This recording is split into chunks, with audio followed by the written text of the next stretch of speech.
Now well, course one psychology of learning and development आपका 100 marks का है, जिसमें थ्योरी आपकी 70 है और इंटरनल आपके 30 मार्क्स का है। श्योर। आपको 9 क्वेश्चंस वहां पर आएंगे, जिसमें से कि आपको 5 क्वेश्चन अटेम्प्ट करने हैं। फर्स्ट क्वेश्चन आपका कंपल्सरी होता है, जिसमें आपको 4 शॉर्ट क्वेश्चंस आते हैं और 4 मार्क्स के आते हैं। टोटल आपके हर क्वेश्चन 16 मार्क्स के होते हैं। ठीक है, तो आपको 2 लॉन्ग क्वेश्चंस, हर ईच यूनिट में से 2 क्वेश्चंस, हर यूनिट में से 2 क्वेश्चंस आएंगे। आपको उसमें से वैसे एक एक। चॉइस है, उसमें से हाँ जी। चॉइस है। ठीक है। हाँ, जैसे आपका यूनिट 1 आएगा, उसमें हम्म। यूनिट 1 में जैसे कंसेप्ट ऑफ एजुकेशनल साइकोलॉजी, उसमें आपका फर्स्ट सब हेडिंग है relationship of education and psychology, meaning and concept of educational and psychology and scope of educational psychology. एक आपका ये क्वेश्चन आएगा। देन आपका होगा concept of growth and development.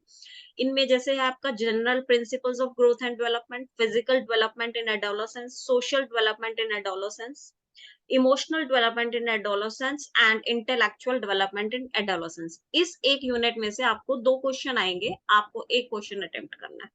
Sure. ठीक है, ऐसे आपके 4 यूनिट्स हैं, आपको हर एक यूनिट में से एक एक क्वेश्चन अटेम्प्ट करना है। ठीक है, तो आपका कोर्स कंटेंट्स आपको यूनिट 1 का बता दिया। सेकंड आपका सेकंड यूनिट का है इंडिविजुअल डिफरेंस। ये आपने बीएड में वैसे बहुत अच्छे से किया होगा या सारा। या yes yes. Individual difference, meaning and areas, determinants, role of heredity and environment in developing individual differences, implications of individual differences for organizing educational programs. Next, personality, meaning and determinants, types and trait theories, assessment of personality by subjective and projective methods. तो Next इसमें unit, like, इसमें पर types and traits in theories में like हाँ multiple जी, psychologist की हाँ, theories बिल्कुल, होंगी। बिल्कुल, वो आपके वहाँ पे जो भी एक थ्योरी आपको किसी की भी लिखनी हो सकती है, वो बता पूछ सकते हैं what is personality, right any trade theories of anyone. ठीक है, क्योंकि अब आप तो बीएड कर चुके हैं, तो उसमें आपका आगे आ सकता है। नेक्स्ट है यूनिट 3 में what intelligence.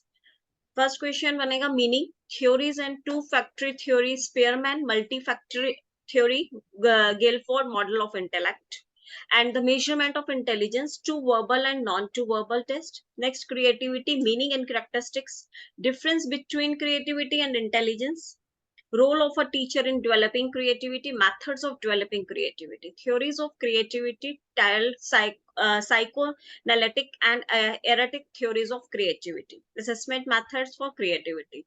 Now unit 4 learning, ये आपका लर्निंग और लर्निंग एंड टीचिंग एक था आपका उसमें बुक, उसके में और लर्निंग एंड असेसमेंट, उनका मिलाकर ये आपका आएगा।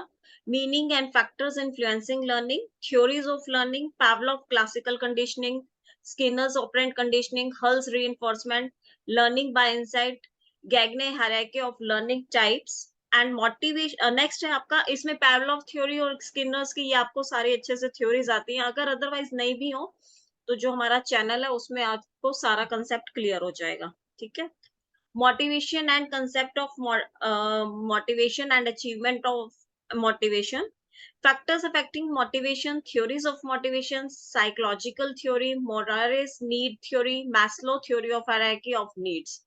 और ये जो आपका है, ये सारे आपके यूनिट 4 के 4 यूनिट्स हैं, जिसमें ये सारे आपके कोर्स कंटेंट्स हैं। इनमें से ही आपको पेपर आएगा। पेपर बहुत आसान आता है, श्योर। क्योंकि आप पहले कर चुके हैं, बस एक बार आपको सिर्फ गो थ्रू होना है। ठीक है, और दूसरा आपसे यही कहना है कि जैसे आपको ठीक लगे आप मेरे को बता देना क्लास कैसे करना है, क्योंकि बहुत सारे स्टूडेंट्स